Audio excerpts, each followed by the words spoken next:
tahu sih kau? Hah? Atulah kau beli kopi tu ah. Lah pandai kau membeli kopi seorang kan di siko ya. Sudah nak ada orang tu orang beli kopi orang seorang. Atu apa nak kau paci tu? Hah? Kue.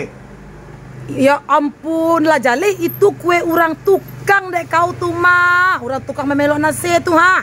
Kau kamari lah menumpang wifi. Alah pandai lo membeli kopi seorang. Ndak tahu diri kau bae lo kue orang. Ya mama lah kau kamari nak. Kadang suruh ke kampung lain. Orang tadi ni sila nak ada siko rakan tu orang pengen kopi di rumah orang kompor terpasang tu kopi seorang. Ikon dah rumah induk bako kau doh. Jangan selama-lama kau di siko lah Jali dek kau. Yo, sorry kau masuk orang lain sila lah. Kadang pulang ke kampung lain. Jangan kata bilang ngecek rumah luar tangga tu apa tu lewat tu adanya ketuan. Yo jangan balang tangan di rumah orang, tahu diri. Yo sila. Kau bawa nak boleh lah. Nah, kopi kau buat seorang. Ndak minta izin bagai doh.